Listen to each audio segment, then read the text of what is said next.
show 11 years and counting. The O'Reilly Factor. Thanks for staying with us. I'm Bill O'Reilly reporting tonight from Southern California. And in the Weekdays at Bernie segment, far-left zealot George Soros, a billionaire who funds many radical left concerns, is very angry with Fox News.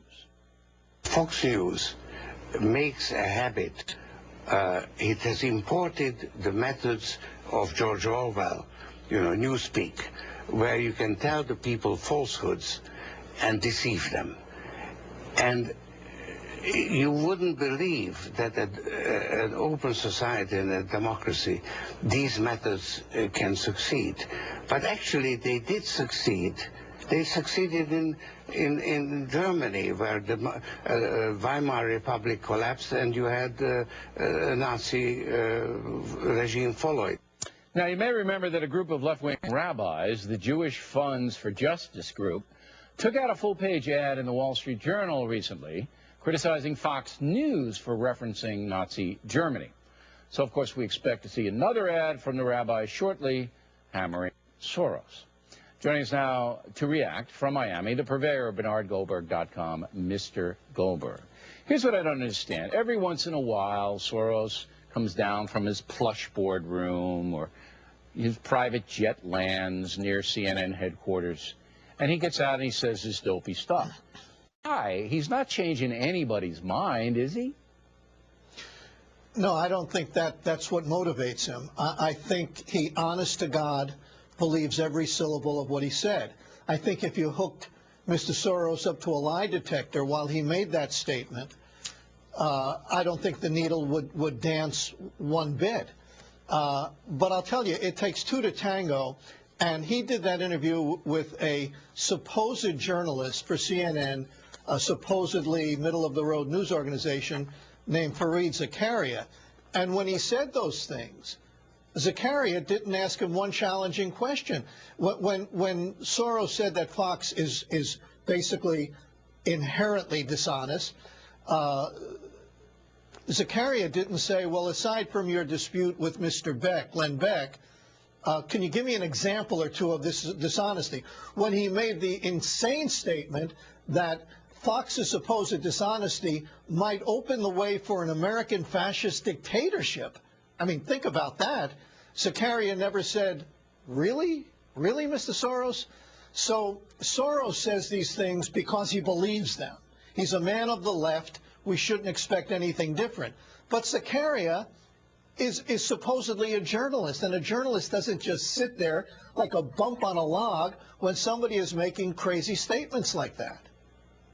But even if Soros believes it, I mean, this is a guy who's supposed to be a very savvy businessman. He's made billions of dollars and all of that. Even if he believes it, he goes out there and he says it. For what purpose? Nobody is going to be persuaded listening to George Soros. If you hate Fox News, you'll say, yay, George Soros. If you watch Fox News and know it's lunacy, you'll just blow him off. And you don't think that's true on the right also? Without mentioning names, there are some very big people on the right who are preaching to the choir. People say things, at best, people say things because they honestly believe them.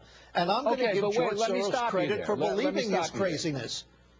Most of the people on the right who speak to the choir are making money doing it. Okay, they're in business to do that. That's what they do. All right, but they believe it. I'm going to say they believe it, but they believe it. Okay, but that belief isn't my point. So yeah, and the right and the left are going to speak to the choir if they can make money doing it, because there's an industry that some people want to hear their belief system reinforced, and there's nothing wrong with that at all. But a guy like Soros has no money to be made here. There's no commerce here. He cuts out and he says his stuff. He doesn't say it in a forum like this, Bernie, where he would be challenged. He goes on a friendly voice. And I'm wondering in my mind, why waste the time? Don't you have any other currencies you want to ruin? Aren't there any other governments you want to overthrow? Borders you want to tear down? Aren't there drugs you want to give out free? You know, stuff that he believes in. Bill, he's not doing it for money. Obviously, you're right about that. He's not doing it necessarily to change minds. He's doing it the way people of deep ideological beliefs do things. He honestly believes this, and he just wants to get it out to a friendly crowd. It's not about proselytizing people who are watching this program tonight. It's about, I honestly believe this, and I'm going to say it. And I'm telling you, he believes it the same way he believes the sun comes up in the east every morning. It is the same thing. And that everybody should have free access to drugs. I got it. But look, I'm just saying I don't know why he even bothered with that stuff. Now, Talking Points memo, I think we laid out a pretty persuasive case based on facts, not emotion, that the news coverage of the Wisconsin battle has not been honest. Right. Well, let me give you a couple of examples to back that up. First, you remember during the Tea Party demonstrations, there were lots of references to the crowds as being overwhelmingly white. I was never quite sure what the relevance of that was, but the New York Times, for example, thought it was relevant because they would write stuff like that. These crowds are beyond overwhelmingly white. These crowds are almost 100% white, and there's no reference to race. Geez, isn't that strange? Well, the reason is the mainstream media, or so-called mainstream media, only brings race into things when conservatives are involved and they want to smear them.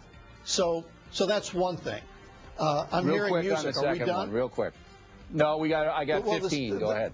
The second one, the easy second one, are the signs. One crazy person at a Tea Party rally with a Nazi sign, and it's big news. Right. The media isn't as passionate about these signs that compare the governor to Hitler, Mubarak, and the Taliban. Not nearly as passionate in covering them. All right, Bernie, thanks as always. We appreciate it. Reality Check on